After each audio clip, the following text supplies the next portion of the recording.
Hi friends, ഓരോണം Malayalam ചാനലിലേക്ക് എല്ലാവർക്കും തന്നെ സ്വാഗതം. കഴിഞ്ഞ ഒരാഴ്ച നമ്മൾ ഓവറോൾ നോക്കുകയാണെന്നുണ്ടെങ്കിൽ, വീക്ക്ലി ബേസിസ് നോക്കുകയാണെന്നുണ്ടെങ്കിൽ നിഫ്റ്റി പോസിറ്റീവ് ക്ലോസിംഗ് ആണ് തന്നിട്ടുള്ളത്. വളരെ നല്ല രീതിയിൽ സപ്പോർട്ട് എടുത്തതായിട്ട് നമുക്ക് കാണാൻ വേണ്ടി സാധിക്കും.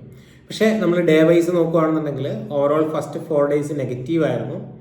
വെനസ്ഡേ മാർക്കറ്റ് പോസിറ്റീവായിട്ട് ഓപ്പൺ ചെയ്യുകയും വളരെ സ്ട്രോങ് ആയിട്ട് അപ്സൈഡ് പോയിക്കൊണ്ടിരിക്കുന്ന സമയത്താണ് നമ്മുടെ ഉക്രൈൻ റഷ്യ വാറുമായി ബന്ധപ്പെട്ടുകൊണ്ടൊരു ന്യൂസ് വരികയും അതിനെ തുടർന്ന് മാർക്കറ്റ് ആഫ്റ്റർനൂൺ സെക്ഷനിൽ വീണ്ടും എവിടെയാണോ തുടങ്ങിയത് അതിനേക്കാൾ താഴെ വന്ന് ക്ലോസ് ചെയ്ത് അന്നൊരു നെഗറ്റീവ് ക്യാൻഡിലാണ് നമുക്ക് ഡെയിലി ചാർട്ടിൽ ഫോം ചെയ്തിട്ടുള്ളത്.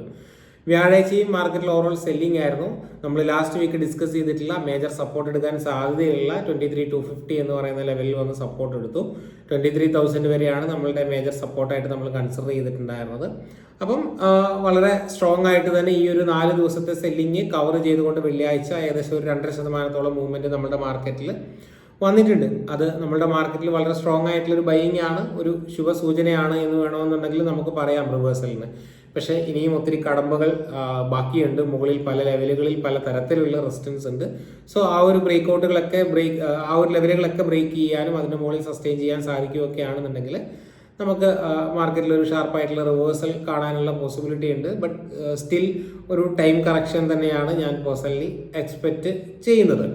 ഇനി നെക്സ്റ്റ് വീക്കിലോട്ട് നോക്കുകയാണെന്നുണ്ടെങ്കിൽ നമുക്ക് നല്ല ബ്രേക്ക്ഔട്ട് സ്റ്റോക്സുകൾ 4-5 ബ്രേക്ക്ഔട്ട് സ്റ്റോക്സുകൾ ഉണ്ട്.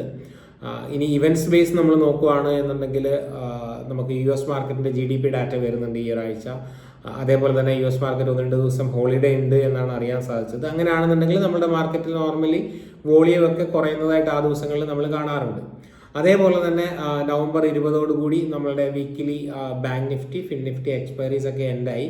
സോ ഇനി മുതൽ അതിൻ്റെ ഒന്നും വീക്കിലി എക്സ്പയറീസ് ഉണ്ടാവില്ല. അപ്പം അതിൽ ട്രേഡ് ചെയ്യുന്നവരൊക്കെ ആ ഒരു കാര്യങ്ങൾ ശ്രദ്ധിക്കുന്നുണ്ട് എന്ന് ഞാൻ വിശ്വസിക്കുന്നു. ഇനി നമുക്ക് ഇൻഡെക്സിൻ്റെ ലെവലുകളും അതേപോലെ തന്നെ അടുത്തയാഴ്ച കൺസിഡർ ചെയ്യാൻ സാധിക്കുന്ന നല്ല ബ്രേക്ക്ഔട്ട് സ്റ്റോക്സുകൾ ഏതൊക്കെയാണ് എന്നുള്ളത് നമുക്ക് പരിചയപ്പെടാം.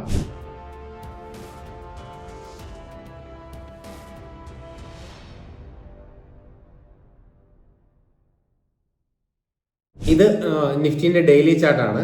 അപ്പം നമ്മൾ ഇൻഡെക്സിൻ്റെ ലെവലുകൾ പരിചയപ്പെടുന്നതിന് മുൻപേ നമ്മുടെ ഓഹരി പണം swing trading mentorship programme December 1st week December 1 നമ്മൾ സ്റ്റാർട്ട് ചെയ്യുന്നുണ്ട്. അപ്പം അതിൽ ജോയിൻ ചെയ്യാൻ താല്പര്യമുള്ളവരൊക്കെ ഉണ്ട് എന്നുണ്ടെങ്കിൽ ഞാൻ താഴെ ഡിസ്ക്രിപ്ഷൻ ബോക്സിൽ ഞാൻ ആ ഒരു ഗൂഗിൾ ഫോമിൻ്റെ ലിങ്ക് കൊടുത്തിട്ടുണ്ട്. ആ ഒരു ഗൂഗിൾ ഫോം നിങ്ങൾ കയറി ഫില്ല് ചെയ്യുകയാണ് എന്നുണ്ടെങ്കിൽ നമ്മളുടെ സപ്പോർട്ട് ടീമിൻ്റെ സൈഡിൽ നിന്ന് നിങ്ങൾക്ക് കോൾ വരുന്നതായിരിക്കും. നിങ്ങൾക്ക് കോഴ്സുമായി ബന്ധപ്പെട്ട എൻക്വയറീസും കാര്യങ്ങളൊക്കെ നടത്താം. അതിനുശേഷം നിങ്ങൾക്ക് സബ്സ്ക്രിപ്ഷനിലോട്ടൊക്കെ അല്ലെങ്കിൽ കോഴ്സ് പർച്ചേസിലോട്ടൊക്കെ പോകാവുന്നതാണ്. അപ്പം കോഴ്സ് എടുക്കാൻ താല്പര്യമുള്ളവർക്കും കൂടുതലായിട്ട് പഠിക്കാൻ താല്പര്യമുള്ളവർക്കൊക്കെ ഈ ഒരു ഓപ്പർച്യൂണിറ്റി യൂസ് ചെയ്യാവുന്നതാണ്. അപ്പം ആ ഒരു കാര്യം ശ്രദ്ധിക്കുക. അപ്പം നമ്മൾ പറഞ്ഞു വന്നിട്ടുള്ള ഇൻഡെക്സിൻ്റെ ലെവലുകൾ നോക്കുകയാണെന്നുണ്ടെങ്കിൽ നിഫ്റ്റിക്ക് 200 മൂവിങ് ആവറേജിന് മുകളിൽ ക്ലോസ് ചെയ്യാൻ സാധിച്ചു എന്നുള്ളത് ഒരു പോസിറ്റീവായിട്ടുള്ള ഒരു കാര്യമാണ്. ഇനി വീക്ക്ലി ചാർട്ടിലോട്ട് പോവുകയാണെന്നുണ്ടെങ്കിൽ നമ്മൾ ലാസ്റ്റ് വീക്ക് ഡിസ്കസ് ചെയ്തിട്ടുള്ള ഒരു ലെവലായിരുന്നു 50 moving average weekly. Exact 50 moving ആവറേജിൽ വന്ന് ടച്ച് ചെയ്ത് കയറി പോകുന്നത് എത്രത്തോളം പോസിബിൾ ആണെന്ന് നമുക്കറിയില്ല. അതുകൊണ്ട് നമ്മളൊരു 23,000 എന്ന് പറയുന്ന ഒരു പോസിബിൾ റേഞ്ച് ആയിരുന്നു സെറ്റ് ചെയ്തിട്ടുണ്ടായിരുന്നത്. പക്ഷേ എക്സാക്റ്റ് എന്ന് പറയുന്ന രീതിയിൽ തന്നെ ആ ഒരു 50 മൂവിങ് ആവറേജിൽ വന്ന് തൊട്ട് അവിടെ നിന്ന് റിവേഴ്സൽ എടുത്തതായിട്ട് നമുക്ക് കാണാൻ വേണ്ടിയിട്ട് സാധിക്കും. ഡെയിലി ചാർട്ടിലോട്ട് വരുമ്പോഴായാലും സ്ട്രോങ് ആയിട്ടുള്ള ഒരു റിവേഴ്സൽ തന്നെയാണ്. ഇനി നമുക്ക് നെക്സ്റ്റ് ഒരു റെസിസ്റ്റൻസ് സോൺ ആയിട്ടുള്ളത് ഈ ഒരു 24,500 എന്ന് പറയുന്ന ലെവലാണ് നിഫ്റ്റിയിൽ. ആ ഒരു സോൺ ബ്രേക്ക് ചെയ്യാൻ സാധിക്കുകയാണ് എന്നുണ്ടെങ്കിൽ ഓവറോൾ നമ്മളുടെ ഇൻഡെക്സ് ആ ഒരു കറക്ഷൻ ഫേസ് കഴിഞ്ഞു. ഇനി ഒരു ചെറിയ രീതിയിലുള്ള റിവേഴ്സലെങ്കിലും കാണിച്ചു എന്ന് നമുക്ക് പറയാൻ വേണ്ടിയിട്ട് സാധിക്കും. ഇനി ലോവർ സൈഡ് സ്റ്റിൽ ഞാൻ ഈ പറഞ്ഞ പോലെ തന്നെ 23,000 ആണ് ഞാൻ സപ്പോർട്ട് സോൺ ആയിട്ട് കൺസിഡർ ചെയ്യുന്നത്. അപ്പർ സൈഡ് ഞാൻ ഈ ഒരു 24,500 എന്ന് പറയുന്ന ഒരു സോണാണ് എക്സ്പെക്ട് ചെയ്യുന്നത്. സോ ടോട്ടൽ ഈ ഒരു 1,500 പോയിന്റിന്റെ റേഞ്ചാണ് നിലവിൽ മാർക്കറ്റിൽ സെറ്റ് ചെയ്തിട്ടുള്ളത്. അപ്പം ഈ ഒരു 2 സോണിൽ ഏതെങ്കിലും ഒന്ന് ബ്രേക്ക് ചെയ്തെങ്കിൽ മാത്രമാണ് ആ ഒരു മാർക്കറ്റ് ഡയറക്ഷന് നമുക്ക് ഒരു പരിധി വരെ പ്രിഡിക്റ്റ് ചെയ്യാൻ വേണ്ടിയിട്ട് സാധിക്കുക. അല്ലാത്ത പക്ഷം ഇതിൻ്റെ ഉള്ളിൽ കൂടുതൽ സൈഡ് വേസിലോട്ട് പോകുമെന്ന് വിശ്വസിക്കുന്നു. ഇനി നിഫ്റ്റി ബാങ്കിൻ്റെ കാര്യത്തിലോട്ട് വരുവാണെന്നുണ്ടെങ്കിൽ നിഫ്റ്റി ബാങ്ക് സ്ട്രോങ് ആണ്. 200 മൂവിങ് ആവറേജിൽ ഇവിടെയും സപ്പോർട്ട് എടുത്തു. 200 മൂവിങ് ആവറേജ് ബ്രേക്ക് ചെയ്ത് ക്ലോസ് ചെയ്തിട്ടില്ല. നിഫ്റ്റിയിലൊക്കെ നമ്മൾ അങ്ങനെ ഒരു പ്രോസസ്സ് കണ്ടിട്ടുണ്ടായിരുന്നു, 200 മൂവിങ് ആവറേജിൻ്റെ താഴെ ക്ലോസ് ചെയ്യുന്നതായിട്ട്. അപ്പം നിഫ്റ്റി ബാങ്കിൽ അങ്ങനെ ഒരു ഇത് നടന്നിട്ടില്ല. 50,000 സപ്പോർട്ട് എടുത്തു, 200 മൂവിങ് ആവറേജിൽ സപ്പോർട്ട് എടുത്തു, സ്ട്രോങ് ആയിട്ടുള്ള റിവേഴ്സൽ കാണിക്കുന്നുണ്ട്. നമ്മൾ നിഫ്റ്റി ആയിട്ട് കമ്പയർ ചെയ്യുമ്പോൾ നമുക്ക് നിഫ്റ്റി ബാങ്ക് തന്നെയാണ് കുറച്ചും കൂടെ സ്ട്രോങ് ആയിട്ട് നിൽക്കുന്നത് എന്ന് പറയാൻ വേണ്ടിയിട്ട് പറ്റും. ഇപ്പോൾ HDFC ബാങ്കിൻ്റെ ചാർട്ടൊക്കെ നോക്കുകയാണെന്നുണ്ടെങ്കിൽ HDFC ബാങ്ക് വളരെ സ്ട്രോങ് ആയിട്ട് ബ്രേക്ക്ഔട്ട് പോയിന്റിൽ നിൽക്കുവാണ് അല്ലേ. അപ്പം ആ ഒരു സാഹചര്യത്തിൽ നമുക്ക് നിഫ്റ്റി ബാങ്ക് സ്ട്രോങ് ആണെന്ന് പറയാൻ വേണ്ടിയിട്ട് പറ്റും. ഇനി ഈ നമ്മൾ വിചാരിച്ച പോലെ ഈ ഒരു എന്താ പറയുക, നമ്മളുടെ HDFC ബാങ്കൊക്കെ ഒരു ബ്രേക്ക്ഔട്ട് തരികയാണ് എന്നുണ്ടെങ്കിൽ, നല്ലൊരു ബ്രേക്ക്ഔട്ട് തന്ന് മൂവ്മെൻറ്റ് എടുക്കുകയാണെന്നുണ്ടെങ്കിൽ നമ്മളുടെ നിഫ്റ്റി ബാങ്ക് വീണ്ടും നല്ല രീതിയിൽ തിരിച്ച് കയറി വരുന്നതൊക്കെ ആയിട്ട് കാണാൻ പറ്റും. അപ്പോൾ HDFC ബാങ്ക് നല്ലൊരു ബ്രേക്ക്ഔട്ട് പോയിന്റിലാണുള്ളത്. ലാർജ് ക്യാപ്പിലൊക്കെ ഇൻവെസ്റ്റ് ചെയ്യുന്നവരെ സംബന്ധിച്ചിടത്തോളം വളരെ നല്ലൊരു ഓപ്പർച്യൂണിറ്റിയാണ്. കാരണം 2020 മുതൽ കൊറോണയ്ക്ക് ശേഷം ഈ ഒരു കഴിഞ്ഞ 4 വർഷമായിട്ട് ഈ ഒരു സ്റ്റോക്ക് കാര്യമായിട്ടുള്ള ഒരു പെർഫോമൻസ് ഒന്നും നടത്തിയിട്ടില്ല. നമുക്കറിയാം ഇന്ത്യൻ സ്റ്റോക്ക് മാർക്കറ്റ് ഏറ്റവും വലിയ ഒരു ബുൾ റണ്ണ് കണ്ട ഒരു സമയമായിരുന്നു കഴിഞ്ഞ 3-4 വർഷം. നിരവധി സ്റ്റോക്കുകൾ മൾട്ടിഫോൾഡ് റിട്ടേൺ പല ആൾക്കാർക്കും കൊടുത്തിട്ടുണ്ട്. അപ്പോൾ അതൊക്കെ വെച്ച് കമ്പയർ ചെയ്യുമ്പോൾ HDFC ബാങ്ക് പെർഫോം ചെയ്തിട്ടില്ല. മേ ബി വരുന്ന മാസങ്ങളിലൊക്കെ ലീഡർ ഇല്ലെങ്കിൽ ഈ റാലിയുടെ മുൻനിര ചുക്കാൻ പിടിക്കുന്നത് ചിലപ്പം HDFC ബാങ്ക് ആകാനുള്ള ഒരു പോസിബിലിറ്റി ഉണ്ട്. ഓക്കെ, അപ്പോൾ ആ ഒരു കാര്യം ഓർത്ത് വെക്കുക. ഇനി നമ്മൾ സ്മോൾ ക്യാപ്പിലോട്ട് വരുവാണെന്നുണ്ടെങ്കിൽ സ്മോൾ ക്യാപ്പും നമുക്ക് നിഫ്റ്റീൻ്റെ അത്ര ഷാർപ്പായിട്ടുള്ള റിവേഴ്സലും കാര്യങ്ങളും കിട്ടിയില്ല. കാരണം നിഫ്റ്റിയൊക്കെ ഒരു 2% തിരിച്ചു കയറിയ സമയത്ത് ജസ്റ്റ് 0.9%, 0.8% മാത്രമാണ് നമുക്ക് സ്മോൾ ക്യാപ്പിൽ ഒരു റിവേഴ്സൽ കാണാൻ വേണ്ടി സാധിച്ചത്. സ്റ്റിൽ 200 മൂവിങ് ആവറേജ് ഹോൾഡ് ചെയ്യുന്നു എന്നുള്ളതൊരു പോസിറ്റീവായിട്ടുള്ള കാര്യമാണ്. പക്ഷേ ഈ ഒരു ലെവൽ ബ്രേക്ക് ചെയ്യുകയാണ് എന്നുണ്ടെങ്കിൽ ഫർദർ സെൽ ഓഫിനുള്ള സാധ്യത വളരെ കൂടുതലാണ്. അതായത് ഫേക്ക് ചെയ്തു പോകുന്നതിനേക്കാൾ സാധ്യത കൂടുതൽ, അതായത് ജസ്റ്റ് ഫേക്ക് ചെയ്തിട്ട് തിരിച്ചു കയറുന്നതിനേക്കാൾ കൂടുതൽ വീണ്ടും അവിടെ നിന്നൊരു നല്ല രീതിയിൽ സെൽ ഓഫ് വരാനാണ് സാധ്യത എന്ന് എനിക്ക് തോന്നുന്നു. കാരണം മാർക്കറ്റിൻ്റെ റിവേഴ്സലിലൊന്നും ഇപ്പം സ്മോൾ ക്യാപ്പ് പാർട്ടിസിപ്പേറ്റ് ചെയ്തതായിട്ട് കണ്ടില്ല. ഞാൻ ഇന്നലത്തെ മൂവ്മെൻറ്റ് വെച്ചുകൊണ്ട് മാത്രമാണ് പറയുന്നത്. പക്ഷേ ഓവറോൾ സ്റ്റിൽ 200 ഹോൾഡ് ചെയ്യുന്നു. സോ അതൊരു പോസിറ്റീവായിട്ടുള്ള കാര്യമാണ്. അപ്പോൾ ഇൻഡെക്സിനെ കുറിച്ച് നമുക്ക് ഇത്രയും കാര്യങ്ങളാണ് ഡിസ്കസ് ചെയ്യാനുള്ളത്. ഇനി നെക്സ്റ്റ് വീക്ക് നിങ്ങൾക്ക് ബ്രേക്ക്ഔട്ടിന് കൺസിഡർ ചെയ്യാൻ പറ്റിയിട്ടുള്ള സ്റ്റോക്കുകൾ പരിശോധിക്കുകയാണെന്നുണ്ടെങ്കിൽ ഫസ്റ്റ് സ്റ്റോക്ക് എന്ന് പറയുന്നത് EKC, അതായത് എവറസ്റ്റ് കാൻഡോ സിലിണ്ടർ എന്ന് പറയുന്ന ഒരു സിലിണ്ടർ മാനുഫാക്ചറിങ് കമ്പനിയാണ്. അപ്പം ഈ ഒരു സ്റ്റോക്ക് അതിൻ്റെ വീക്ക്ലി ചാർട്ടിൽ നോക്കുകയാണെന്നുണ്ടെങ്കിൽ വളരെ നല്ലൊരു റെസിസ്റ്റൻറ്റ് സോണിലാണ് ഇപ്പം ഉള്ളത്. ഓക്കെ, ഈ ഒരു മാർക്കറ്റ് വീക്കായി നിൽക്കുന്ന സാഹചര്യത്തിലും ഒരു ബ്രേക്ക്ഔട്ട് പോയിന്റിൽ നിൽക്കുന്നത് കൊണ്ട് തന്നെ ഇത് അത്യാവശ്യം വളരെ നല്ല സ്റ്റോക്കാണ് എന്ന് നമുക്ക് പറയാൻ വേണ്ടിയിട്ട് സാധിക്കും. ടെക്നിക്കൽ വൈസ് ഇതിൻ്റെ നെക്സ്റ്റ് റെസിസ്റ്റൻസ് സോൺ എന്ന് പറയുന്നത് 287 ആണ്. അപ്പം ഈ ഒരു ലെവൽ വരെയൊക്കെ അതിനൊരു അപ്സൈഡ് പോസിബിലിറ്റി ഉണ്ട്. ഓക്കെ, സോ ഇവിടെ നിന്ന് അതിൻ്റെ റേഞ്ച് നോക്കുകയാണെന്നുണ്ടെങ്കിൽ ഓൾമോസ്റ്റ് 35% അപ്സൈഡ് പോസിബിലിറ്റി ഉണ്ട്. അവിടെ നിന്നുകൊണ്ട് ഞാൻ താഴോട്ട് നോക്കുകയാണെന്നുണ്ടെങ്കിൽ ഒരു 15-16 ഇല്ലെങ്കിൽ 18% സ്റ്റോപ്പ് ലോസിൽ 1:2 റിസ്ക് റിവാർഡിലൊക്കെ നമുക്ക് ട്രേഡ് കൺസിഡർ ചെയ്യാൻ പറ്റിയിട്ടുള്ള ഒരു സ്റ്റോക്കാണ് EKC ഇല്ലെങ്കിൽ എവറസ്റ്റ് കാൻഡോ സിലിണ്ടർ എന്ന് പറയുന്ന സ്റ്റോക്ക്.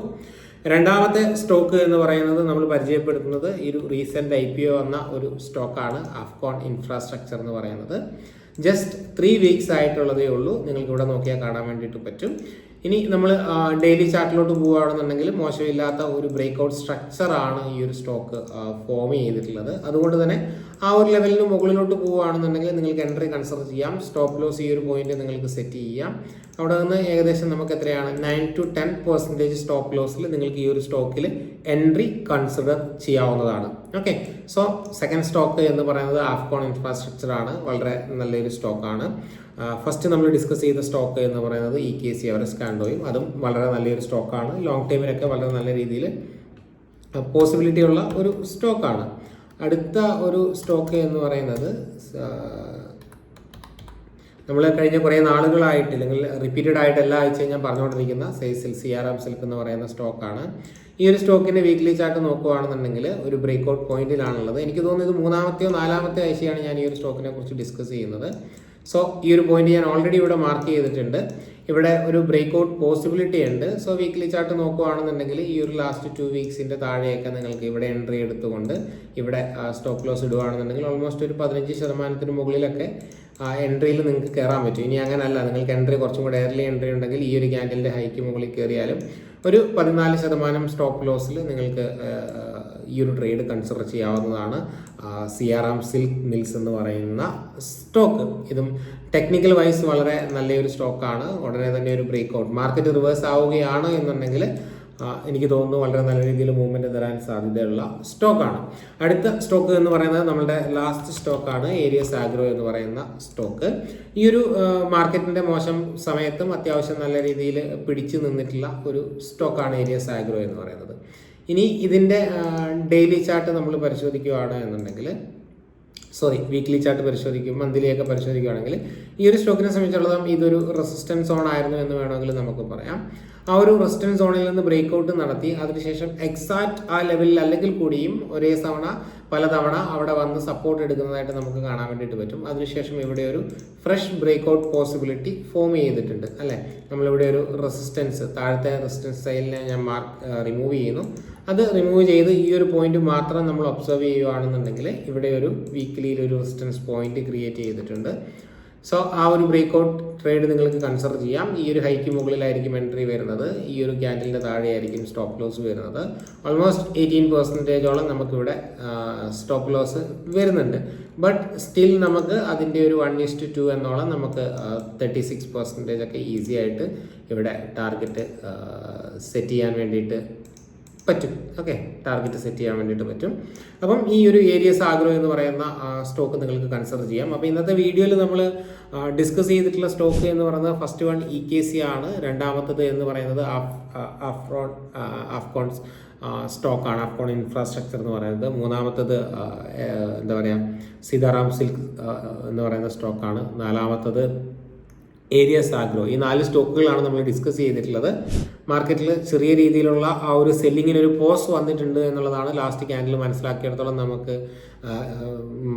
മനസ്സിലാക്കാൻ വേണ്ടിയിട്ട് പറ്റുന്നത്. ലാസ്റ്റ് ക്യാൻഡിൽ കാണുന്നിടത്തോളം നമുക്കതാണ് പറ്റുന്നത്. ഇനി പോസിറ്റീവ് ന്യൂസ് നോക്കുകയാണെന്നുണ്ടെങ്കിൽ ഇപ്പോൾ ഇലക്ഷനൊക്കെ BJP മുൻപിട്ട് നിൽക്കുന്നു, BJP ജയിച്ച് നിൽക്കുന്നു. അത് ഒരു പോസിറ്റീവായിട്ടുള്ള ന്യൂസാണ്. അതൊക്കെ മേ ബി മാർക്കറ്റിനെ നല്ല രീതിയിൽ പോസിറ്റീവായിട്ട് ബാധിക്കുകയാണ് എന്നുണ്ടെങ്കിൽ നമുക്ക് നെക്സ്റ്റ് വീക്ക് ഒരു ആശ്വാസ റാലി ഇല്ലെങ്കിൽ ഒരു റിവേഴ്സൽ ഒക്കെ നമുക്ക് കാണാൻ പറ്റുമെന്ന് ഞാൻ വിശ്വസിക്കുന്നു. 24,500 മുകളിൽ നിഫ്റ്റി ക്ലോസ് ചെയ്യുകയാണ് എന്നുണ്ടെങ്കിൽ നമുക്ക് ഓൾറെഡി അത്യാവശ്യം മാർക്കറ്റ് സ്ട്രെങ്ത് കാണിച്ച് തുടങ്ങി റിവേഴ്സലായി എന്നൊക്കെ നമുക്ക് പറയാൻ വേണ്ടിയിട്ട് സാധിക്കും. അപ്പോൾ ഇത്രയും കാര്യങ്ങളാണ് നിങ്ങളുമായിട്ട് ഡിസ്കസ് ചെയ്യാനുള്ളത്. ഞാൻ പറഞ്ഞ പോലെ നമ്മുടെ കോഴ്സ് എടുക്കാൻ ആർക്കെങ്കിലും താല്പര്യമുള്ളവരുണ്ടെന്നുണ്ടെങ്കിൽ ഡിസ്ക്രിപ്ഷൻ ബോക്സിലെ ഫോം ഫില്ല് ചെയ്യുക. നമ്മളുടെ സൈഡിൽ നിന്ന് കോൾ കിട്ടുന്നതായിരിക്കും. അപ്പോൾ വീഡിയോ കണ്ട എല്ലാവർക്കും നന്ദി.